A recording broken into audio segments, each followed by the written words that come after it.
কতবার রুজু করলে তার রুজু কবুল হবে? একজন মুসলমানের তওবার পথ কি এতটাই কঠিন? এখন প্রশ্ন থাকে, মাওলানা সাদ সাহেব তবু কেন বারবার রুজু করছেন? ভারতের অন্যান্য বিখ্যাত মাদারিসের মশহুর ওলামায়ে কেরাম দেওবন্দের ফতোয়ার বিরুদ্ধে চ্যালেঞ্জ করার অনুমতি চাইলে মাওলানা সাদ সাহেব বিনয়ের সাথে বলেন, ভাই আমি কে যে আমার জন্য দেওবন্দকে মানুষের কাছে ছোট করবেন?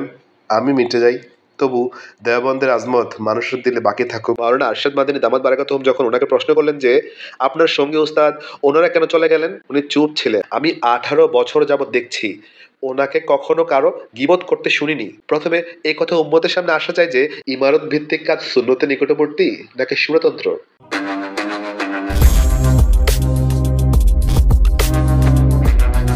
মাওলানা সাদ সাহেব ওনার ভুল থেকে বারবার রুজু করছেন, আর দেওবন্দ তা গ্রহণ না করে ফিরিয়ে দিচ্ছে। আসলে কিভাবে, কতবার রুজু করলে তার রুজু কবুল হবে? একজন মুসলমানের তওবার পথ কি এতটাই কঠিন? দেওবন্দ মাওলানা সাদ সাহেবের উপর যে তাফসির বিল রায়ের অভিযোগ এনেছে তা যে তাফসির বিল রায় না, বরং সর্বোচ্চ তাফসির বিল মারজু হতে পারে, এই ব্যাপারটি দিবালোকের মতো সুস্পষ্ট। এর সপক্ষে ভুরি ভুরি প্রমাণ বিদ্যমান। মন গড়া তাফসির মানে কি? যেটা কোন তাফসিরের কিতাবের মধ্যে নাই, এই তাফসিরকে কি বলে?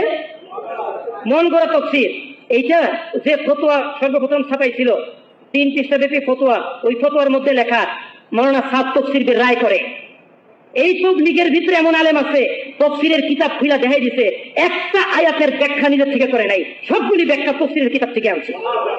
এইটা দেখে মাথা গরম। এখন বলে শাজ তাফসির করে, অপ্রসিদ্ধ তাফসির করে। এই কথা আগে বলতে পারলা না কেন? এই কথা আগে বলতে পারলা না কেন? কারণ তোমাদের এলেম ওই পর্যন্ত পৌঁছে নাই যেখানে সাত সাত জমা করে প্রথমে এলেম পড়ছে। জানি না তাফসির মারিফুল কোরআনের মধ্যে এই কথা আছে, জানি না। আমরা শুধু মাওলানা সালমান সাহেবের জবাবগুলো সংযোজন করছি। এখন প্রশ্ন থাকে, মাওলানা সাদ সাহেব তবু কেন বারবার রুজু করছেন? এর কারণ হলো তাবলিগের শাশ্বত উসুল হেরে যাওয়া, ইলমি বিষয় ওলামায়ে হযরতদের মতকে প্রাধান্য দেওয়া ও তাদের মতকে সম্মান দিয়ে চলা। তাই ভারতের অন্যান্য বিখ্যাত মাদারিসের মশহুর ওলামায়ে কেরাম দেওবন্দের ফতোয়ার বিরুদ্ধে চ্যালেঞ্জ করার অনুমতি চাইলে মাওলানা সাদ সাহেব বিনয়ের সাথে বলেন, ভাই আমি কে যে আমার জন্য দেওবন্দকে মানুষের কাছে ছোট করবেন? আমি মিটে যাই, তবু দেওবন্দের আজমত মানুষের দিলে বাকি থাকুক। ওনার বিরুদ্ধে যা কিছু করা হলো এবং বলা হলো, কেউ বলতে পারবে না যে উনি কারো বিরুদ্ধে টু শব্দটি করেছেন।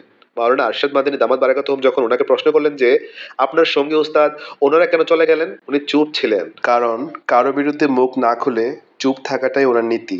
ওনার উপর যখন 7-7 বার মরণঘাতী আক্রমণ হলো, তখন উনি কারো বিরুদ্ধে কোনো অভিযোগ করেননি, লিফলেট ছড়াননি, ফতোয়া তলব করে বিপক্ষকে ঘায়েল করার প্রয়াস নেননি। এগুলোই কি ওনার অপরাধ? মাওলানা শামীম সাহেব দামাত বারাকাতুহুম বলেন, আমি 18 বছর যাবৎ দেখছি ওনাকে কখনো কারো গীবত করতে শুনিনি। এমন একজন শরীফ খানদানি বুজুর্গ ব্যক্তি কতটা নিচে নামলে তার রুজু গৃহীত হবে? আর যদি রুজুই মাকসাদ না হয়, বরং মাওলানা ইব্রাহিম দাওলা সাহেব ও ওনার সাথীদের ফিরিয়ে আনা ও ইমারত ছেড়ে আলমী শূরাকে মেনে নেওয়ার দ্বারা সব গুণ মাফ হয়ে যায়, জবানে হাল যার সাক্ষ্য দিচ্ছে, তাহলে বলবো এর সহজ প্রক্রিয়া হলো, প্রথমে এই কথা উম্মতের সামনে আসা যায় যে ইমারত ভিত্তিক কাজ সুন্নতের নিকটবর্তী নাকি সুরতন্ত্র। এই ব্যাপারে সবাই একমত হবেন যে আমির নির্বাচন করাই নবী ও খোলাফায়ে রাশিদিনের সুন্নত। দাওয়াতের কাজের মাকসাদ সুন্নতকে জিন্দা করা, তাই কাজের মূল পয়েন্ট সুন্নত ভিত্তিক না হলে এই কাজের দ্বারা সুন্নত ও শরীয়ত জিন্দা করা সম্ভব না। আর ফিতনা এড়ানোর জন্য সুন্নত ছেড়ে দেওয়া না, বরং সুন্নতের দিকে ফিরে আসাই শরীয়তের উসুল। এখন দাওয়াত ও তাবলীগের বিশ্ব নেতৃত্বের জন্য মাওলানা সাদ কান্দুলবির চেয়ে উত্তম যদি কেউ থাকে তাকে পেশ করেন।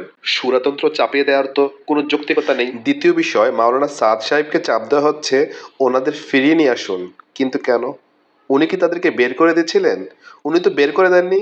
তাহলে ওনাদেরকেও বলা দরকার যে আপনারা ফিরে আসুন, নিজামুদ্দিনের দুয়ার সবার জন্য সদা উন্মুক্ত। আকাবিরের দেওবন্দের কাছে আমাদের আরজ, ভাঙ্গনের ইতিহাস তো নতুন না, তাই তা জিয়ে রাখলে উম্মতের জন্য বিরাট ক্ষতিকর হবে। আমাদের শেষ আরজ, দাওয়াত ও তাবলীগের কাজের উৎপত্তি নিজামুদ্দিন থেকে। মূলের সাথে সম্পর্ক না থাকলে ডালপালা যতই শক্তিশালী হোক না কেন, তার মৃত্যু যেমন অনিবার্য, তেমনি দাওয়াত ও তাবলীগের মেহনতের মার্কাজ নিজামুদ্দিনের সাথে যোগাযোগ বা সম্পর্ক না থাকলে তার পরিণতিও একই। জাযাকাল্লাহ খাইরান।